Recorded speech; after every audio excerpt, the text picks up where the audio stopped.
Welcome back to Mostly Monsters, the place where we uncover the things the world was never meant to understand.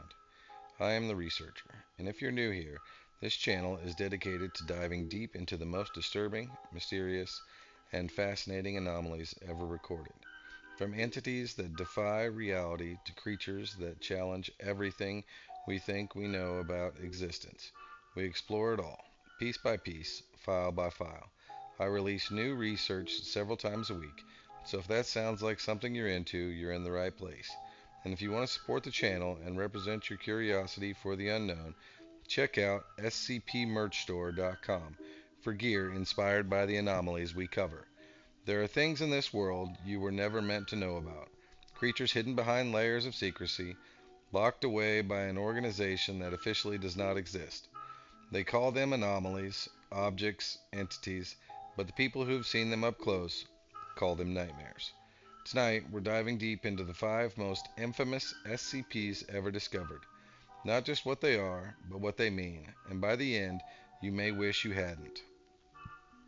We begin with SCP 2662, a being that represents one of the most disturbing paradoxes in all recorded anomalies, a creature that resembles something pulled straight from ancient cosmic mythology, a towering humanoid mass of muscle and writhing appendages, a being that, by all appearances, should be worshipped as a god, and yet it wants absolutely nothing to do with it. Standing nearly 4 meters tall, SCP 2662 possesses a vaguely humanoid structure, but that description barely captures the reality. Extending from its back are roughly 20 long, flexible tentacle like limbs, each one capable of precise, independent motion. These appendages allow the entity to perform multiple complex tasks simultaneously, often engaging in several unrelated activities at once. It can type, read, manipulate objects, and interact with its environment in a way that suggests a level of coordination far beyond human capability. And yet, despite its size, its appearance, and its potential power, SCP 2662 does not act like a monster. It does not lash out. It does not attempt to escape. It does not dominate. Instead, it cooperates. It remains in containment by choice. And that alone should raise the question: what kind of entity willingly locks itself away from the world? The answer lies in what happens when others are exposed to it. Unlike many cognito-hazardous, SCP-2662 does not immediately affect the human mind. There is no sudden loss of control, no instant madness. Instead, the effects is slow, subtle, creeping. Individuals who spend extended time around SCP-2662, typically months, begin to experience changes in perception. At first, it feels like intuition, a sense that the entity needs something. Then, that feeling grows into certainty, a belief that they understand SCP-2662's desires, even when nothing has been said. Over time, that belief becomes compulsion. Affected individuals begin acting on these perceived needs, attempting to fulfill them at any cost. Their thoughts become increasingly unstable, their behavior more erratic. Under stress, many experience psychotic breaks, losing the ability to distinguish their own thoughts from those influenced by the anomaly. But what makes SCP 2662 truly dangerous isn't just its effects on individuals, it's what it does to humanity as a whole. Without warning, without communication, without any clear origin, religious groups begin to form. Entire organizations, structured and driven, devoted entirely to SCP 2662.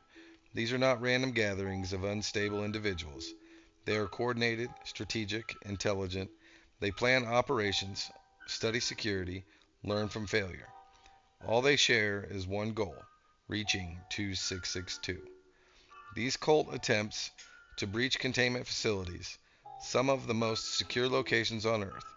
They adapt after each failed attempt, refining their methods as if guided by a shared intelligence. And when they succeed, the results are deeply disturbing. Rituals are performed, often violent, often disturbing in nature, and always centered around the idea that SCP 2662 is something divine. But here's the truth: SCP 2662 does not want this. It does not call for followers. It does not demand worship. It experiences visible distress when these events occur. Imagine being treated as a god against your will. Imagine countless people risking their lives, killing, sacrificing, all in your name, for something you never asked for. That is the reality of SCP-2662, and no matter how many times containment is reinforced, no matter how many cults are stopped, more always come. Because sometimes the most terrifying thing isn't a monster that seeks power, but one that has it and desperately wishes it didn't. Next, we move to something far older, something that challenges the foundation of human history. SCP-1000, Bigfoot. For generations, humanity has dismissed Bigfoot as a myth, a joke, a campfire story told to entertain children. But that narrative wasn't accidental. It was carefully constructed, encouraged, reinforced, and spread, so that no one would ever take the truth seriously. Because SCP-1000 is real, and the truth is far more disturbing than any legend.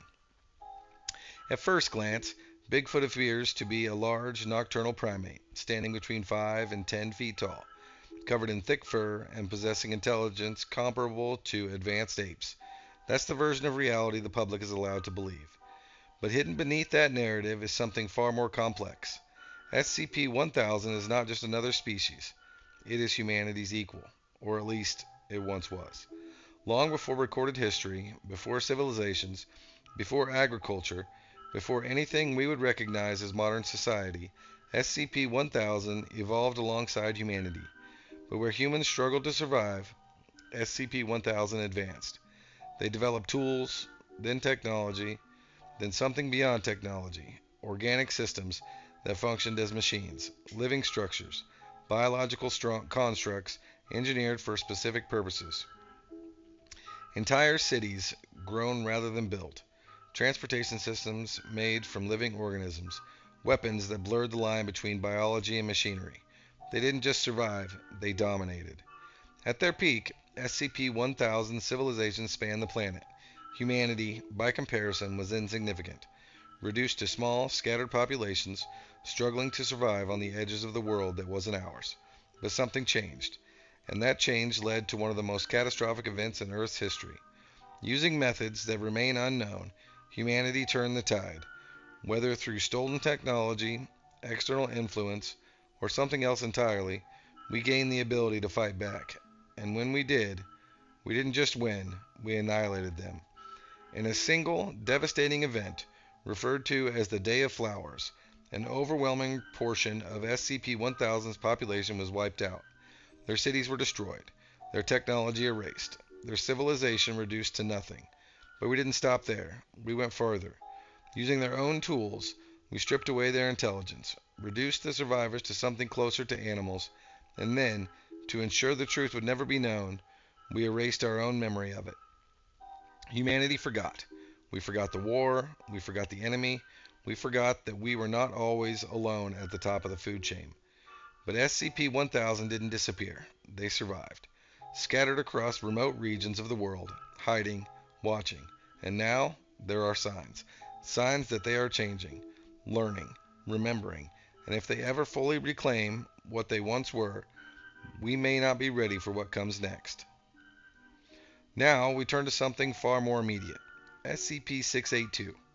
If SCP-1000 represents the past, then SCP-682 represents pure, unstoppable destruction.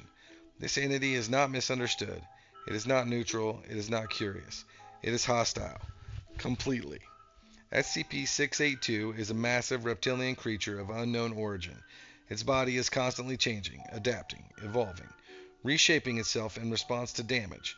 It possesses intelligence far beyond that of any known animal capable of communication, strategy, and learning at an alarming rate. But what defines SCP-682 more than anything else is its hatred. It hates all life, not selectively, not conditionally, everything, every organism, every human, every living thing that exists. The Foundation has attempted to destroy SCP-682 countless times. Weapons, chemicals, anomalous objects, anything that might end its existence has been tested. Every attempt has failed. SCP-682 doesn't just survive damage, it adapts to it. Destroy part of its body, and it regrows stronger. Expose it to a new weapon, and it develops resistance. Try to kill it once, and you ensure that method will never work again. Its containment relies on constant degradation, submerging it in acid to weaken its form and slow its regeneration. But even then, it never stops. It watches, it learns, it waits. And when it breaches containment, the results are catastrophic. Entire response teams have been lost trying to contain it. Heavy weaponry barely slows it down. Its ability to adapt in real time makes it nearly impossible to predict, nearly impossible to stop.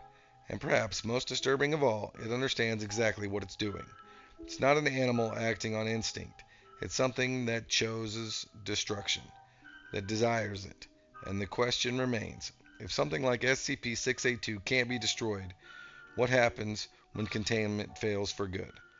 Next, we move to something quieter, something simpler, and far more terrifying because of it. SCP-096, a shy guy. At rest, SCP-096 is harmless, or at least it appears to be. A pale, emaciated humanoid, long limbs, thin frame, minimal muscle mass. It spends most of its time doing nothing, pacing slowly, sitting in silence, existing without purpose. It does not attack, it does not react, it does not acknowledge anyone around it until someone sees its face. That's all it takes, a glance, a reflection, a photograph. Once someone views SCP-096's face, even for a fraction of a second, they become its target. And from that moment on, there is no escape. SCP-096 becomes aware instantly. It enters a state of extreme emotional distress, screaming, crying, covering its face in what appears to be genuine anguish. And after a brief delay, it begins moving. It does not matter where the observer is located. SCP-096 will find them. It navigates with perfect accuracy, crossing any distance, overcoming any obstacle. No material can stop it. No barrier can contain it. It will reach its target, and when it does, the result is absolute. There are no survivors, no remains, no evidence. The individual simply ceases to exist. Afterward, SCP-096 calms down. It returns to its passive state as if nothing happened, and the cycle resets. And what makes SCP-096 truly horrifying isn't its strength or its speed. It's the fact that it doesn't choose its victims. You don't need to provoke it. You don't need to approach it. You don't even need to know it exists. All it takes is seeing its face, and once you do, you're already dead. Finally, SCP-049, the Plague Doctor. Unlike the others, SCP-049 is something you can talk to, something that speaks, thinks, reasons. It presents itself as a doctor from another time, dressed in robes and a beaked mask, though these are not clothes, but part of its body itself. It is intelligent, articulate, and often cooperative with those around it. But beneath that calm exterior lies something deeply unsettling. SCP-049 believes the world is infected, not with a known disease, not with anything science has identified, but with something it calls the pestilence.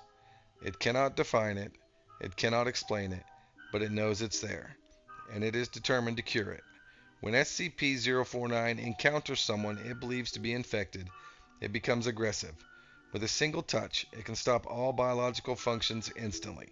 Death occurs without visible cause, and then the real work begins. SCP-049 performs surgical procedures on the body using tools from an anomalous bag it carries. The process is crude, invasive, and deeply disturbing.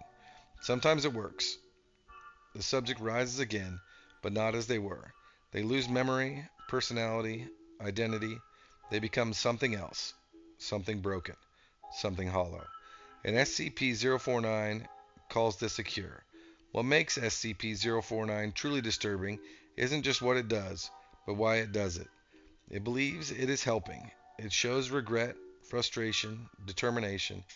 It genuinely sees itself as a savior, a man trying to rid the world of a disease only he can perceive.